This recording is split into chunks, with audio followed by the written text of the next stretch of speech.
आज का टॉपिक है हमारा डिटर्मिनेंट ऑफ ए मैट्रिक्स। तो डिटर्मिनेंट ऑफ ए मैट्रिक्स हमारे पास एक नंबर होता है। तो अगर हमारे पास एक मैट्रिक्स ए है और वो है एक्स या ए बी सी डी, तो ये एक हमारे पास डिटर्मिनेंट है और इसका अडर है 2/2। तो 2/2 अडर के जो मैट्रिक्स होते हैं उसके डिटर्मिनेंट काफ़ी इजी होते हैं। इजी कैसे होते हैं? तो डिटर्मिनेंट को हम रिप्रेजेंट करते हैं ऐसे ए, यहाँ पे दो लाइन या डेट ऑफ ए। ठीक है, ये दोनों सिंबल यूज हो सकते हैं डिटर्मिनेंट के लिए। तो यहाँ पे देखिए, अब इस पे अगर हम बात करेंगे तो इसकी मीनिंग डिफरेंट जगह पे डिफरेंट हो सकती है। फॉर एग्जांपल, अगर एक रियल नंबर हो, इसके साथ दो लाइन हो, तो ये शो करते हैं एब्सोल्यूट वैल्यू। ठीक है, और अगर कॉम्प्लेक्स नंबर हो, कॉम्प्लेक्स नंबर के साथ ये हो, तो फिर हम उससे कहते हैं मॉड्यूलस। यानी यहाँ पे एब्सोल्यूट वैल्यू ऑफ 2, यहाँ पे हम यूज करें कॉम्प्लेक्स नंबर के लिए मॉड्यूलस का वर्ड। और अगर मैट्रिक्स हो तो हम यूज करते हैं डिटर्मिनेंट का वर्ड। तो ए इस तरह भी डिनोट कर सकते हैं और इस तरह भी डिनोट कर सकते हैं। तो हम कैसे फाइंड करेंगे 2/2 का? ए डिटर्मिनेंट, यहाँ पे ए बी सी डी, यहाँ पे दो लाइन यहाँ पे। तो डिटर्मिनेंट का काम क्या है? ये इससे मल्टीप्लाई होगा a इंटू डी, दरमियान में माइनस, और ये इससे मल्टीप्लाई होगा सी बी, ये मल्टीप्लाई माइनस ये मल्टीप्लाई। तो ये हमारे पास डिटर्मिनेंट की वैल्यू है। तो क्वेश्चन हमारे पास है एक्सरसाइज 1.5 का first question, find the determinant of the following. 1 2 3 मैंने आपको होमवर्क के लिए दिया है, वो आप लोग खुद करेंगे। 4 5 ये डिटर्मिनेंट मैं फाइंड करूंगा। तो फर्स्ट है यहाँ पे ए का डिटर्मिनेंट। तो ए का डिटर्मिनेंट हम ऐसे लिखेंगे 5 6 -4 1। अब डिटर्मिनेंट का डिफिनेशन क्या है? ये इससे मल्टीप्लाई होगा 5 इंटू 1 माइनस फार्मूला का आएगा और ये दो मल्टीप्लाई होंगे। तो चूंकि ये माइनस में है तो हम ब्रैकेट में लिखेंगे, साथ ये 6, ये 5। अब ये माइनस और ये माइनस प्लस हो जाएंगे। 4 मल्टीप्लाई 6 से आएगा 24। तो 5 + 24 किसके बराबर है? 29। तो पहला पार्ट हमने यहाँ पे सॉल्व कर दिया। अब दूसरा पार्ट बी का डिटर्मिनेंट, ये 4 -2 5 13। ठीक है, अब ये हम डिटर्मिनेंट कैसे फाइंड करेंगे? 4 इसके साथ मल्टीप्लाई होगा, माइनस फार्मूला का आएगा और ये इससे मल्टीप्लाई होगा। तो 4 3 52, ये माइनस और माइनस प्लस, 5 2 5 मल्टीप्लाई 2 से क्या आएगा? 10 आएगा। तो ये हो जाएगा 62। अब फोर्थ पार्ट डी। तो डी का डिटर्मिनेंट 5 6 -8 -9। ये क्या होगा? यहाँ से ये मल्टीप्लाई होगा, 5 मल्टीप्लाई -9। ये ब्रैकेट में इसलिए लगा रहा हूँ क्योंकि यहाँ पे माइनस है, तो वो मल्टीप्लीकेशन वाला सिंबल और ये सिंबल मिक्स ना हो जाए। माइनस फार्मूला का ये मल्टीप्लाई होगा इसके साथ। तो 5 माइनस है प्लस तो माइनस आएगा, 5 9 45, ये माइनस माइनस प्लस, 8 4 64। तो यहाँ से आएगा 19। ठीक है, और लास्ट पार्ट फिफ्थ पार्ट जो है वो है ई। ई का determinant 2p -3q r -s। ठीक है, ये मल्टीप्लाई डिटर्मिनेंट कैसा फाइंड होगा? ये इससे मल्टीप्लाई होगा 2p मल्टीप्लाई, क्योंकि माइनस में है तो हम ब्रैकेट लगाएंगे, -r, ये मल्टीप्लाई होगा इसके साथ -3q। ये माइनस आएगा 2ps, ये माइनस माइनस प्लस, तो 3r3। ये डिटर्मिनेंट हमने फाइंड कर दिया। अब डिटर्मिनेंट है 3/3 मैट्रिक्स का। तो 3/3 मैट्रिक्स के डिटर्मिनेंट के हमारे पास काफ़ी मेथड है, हम इससे फाइंड करें। हम रो ऑपरेशन से भी फाइंड करते हैं, लेकिन चूंकि रो ऑपरेशन हमारे इस कोर्स में है नहीं तो हम वो मेथड को नहीं यूज़ करेंगे।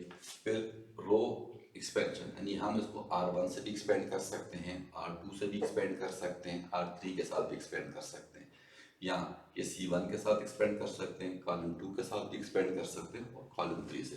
तो अब चूंकि आप लोगों के कोर्स में तो ये 3x3 का तो नहीं है, तो फिर भी मैं यहाँ पे फाइंड करता हूँ, बस आप सिर्फ ये याद रखें। तो आप हर क्वेश्चन को R1 से एक्सपेंड कर लें, expand with respect to R1। R1 mean first row के साथ आप एक्सपेंड करेंगे, तो फर्स्ट रो के साथ क्या होगा, पहला एलिमेंट यानी प्लस आएगा, प्लस वो लिखेंगे, और पहला एलिमेंट ए लिखेंगे, सही है। अब ए जिस रो में होगा वो रो कैंसिल, और जिस कॉलम में होगा वो कॉलम कैंसिल। देखो तो ए फर्स्ट रो में है तो फर्स्ट रो को खत्म करेंगे, और फर्स्ट कॉलम में तो फर्स्ट कॉलम ही खत्म करेंगे, तो ये 4 एलिमेंट आएंगे, ई एफ एच आई, ये डिटरमिनेंट में लिखेंगे। सेकंड के लिए आप माइनस लिखेंगे, माइनस बी, ठीक है, सेकंड के लिए माइनस आएगा। ये याद रखिए, अगर फर्स्ट रो के लिए करेंगे तो तब ये आएगा, रो 2 से एक्सपेंड करेंगे तो ये डिफरेंट होगा, तो आप सिर्फ रो 1 से ही एक्सपेंड करें। बी लिख लिया, अब बी जिस रो में होगा वो रो खत्म होगा, और जिस कॉलम में होगा वो कॉलम खत्म हो जाएगा, तो बी फर्स्ट रो में है तो फर्स्ट रो कैंसिल, और सेकंड कॉलम, ये 4 एलिमेंट बच जाएंगे, डी एफ जी आई, और थर्ड एलिमेंट प्लस लिखेंगे, सी आएगा। अब ये जिस रो में है रो कैंसिल, फर्स्ट रो कैंसिल और थर्ड कॉलम कैंसिल, ये 4 एलिमेंट बच गए, डी ई जी एच। अब 2x2 का डिटरमिनेंट तो आसान है, तो मैं आपको एक्सप्लेन कर चुका हूँ। अब यहाँ पे मैं एक क्वेश्चन सॉल्व करूँ, तो देखिए जी का डिटरमिनेंट, ये पार्ट नंबर 7 है, तो अब जी का डिटरमिनेंट मैं रो 1 से एक्सपेंड करता हूँ, expand with respect to R1। R1 mean first row से मैं एक्सपेंड करता हूँ, तो देखिए फर्स्ट एलिमेंट जो कि प्लस था तो प्लस आएगा, पहला एलिमेंट आएगा, ठीक है। अब ये जिस रो में है वो रो कैंसिल, और जिस कॉलम में है वो कॉलम कैंसिल, तो ये 4 एलिमेंट बच गए, तो ये आप लिखेंगे 2 3 माइनस 3 4। दूसरे एलिमेंट के लिए क्या लिखेंगे, माइनस लिखेंगे, और दूसरा एलिमेंट, अगर दूसरे एलिमेंट के साथ माइनस पहले से मौजूद होगा तो वो भी आएगा, ठीक है। दूसरे एलिमेंट के लिए माइनस लिखेंगे, जिस रो में होगा वो रो कैंसिल, और जिस कॉलम में होगा वो कॉलम कैंसिल, तो ये 4 एलिमेंट बच गए, -2 4। थर्ड के लिए फिर प्लस लिखेंगे, ये फर्स्ट रो कैंसिल तो थर्ड कॉलम कैंसिल, तो ये 4 एलिमेंट आएंगे, 3 2 -2 -3, ठीक है। अब ये 1 है, अब 2/2 का डिटरमिनेंट तो मैंने पढ़ा लिया आपको कि ये इससे मल्टीप्लाई होगा, 2 × 4 माइनस फार्मूला का आएगा, और ये इससे मल्टीप्लाई होगा, -3 × 3। अब ये -2 ये से मल्टीप्लाई होगा, माइनस फार्मूला का ये आएगा, मल्टीप्लाई 3, ये +2 3 मल्टीप्लाई -3 माइनस फार्मूला का -2 मल्टीप्लाई ये 2, ये 1 2 4 are 8, ये minus minus plus 3 3 are 9, -2 3 4 are 12 आएगा, minus minus plus 2 3 are 6, +2 3 3 are 9, तो -9, ये माइनस प्लस 2 2 are 4, तो ये 1 × 8 + 9 17, -2 2 12 + 6 18, +2 -9 + 4 -5, ये 17, ये -36, ये -2, तो ये आपके पास हो जाएगा, आई थिंक क्या हो जाएगा, यहाँ से ये 17 -46, तो ये हो जाएगा 29, और साथ माइनस आएगा, ठीक है। 17 -46 से आएगा 29 होता है कि क्या होता है,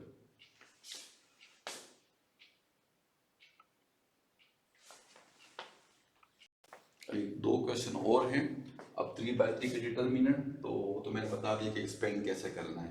अब ऐसे कोई स्पेशल मैट्रिसेस होते हैं कि उसमें हमें एक्सपेंड करने की जरूरत भी नहीं है, ऐसे मैट्रिक्स जो सिर्फ डायगोनल मैट्रिक्स हो, ठीक है, यानी डायगोनल पे एलिमेंट हो, उसके अलावा सारे 0 हो, ठीक है, सारे 0 हो, या उससे ऊपर सारे 0 हो, या नीचे सारे, ये मेन डायगोनल है, इस डायगोनल से नीचे सारे 0 हो या ऊपर सारे 0 हो, तो उसके डिटरमिनेंट क्या होते हैं, सिंपल डायगोनल के एलिमेंट को मल्टीप्लाई करें, 1 मल्टीप्लाई 1 मल्टीप्लाई 1, तो ये 1 के बराबर आ जाएगा। इसी तरह ये एक मैट्रिक्स है, ये भी देखें, ये डायगोनल है, डायगोनल से इस साइड भी सारे जीरो है और इस साइड भी सारे जीरो है। याद रखें, अगर सिर्फ एक तरफ भी सारे जीरो हो तो भी उसका डिटर्मिनेंट तीनों को मल्टीप्लाई करके, डायगोनल के एलिमेंट को मल्टीप्लाई करके आप लिख सकते हैं। ये ए बी सी।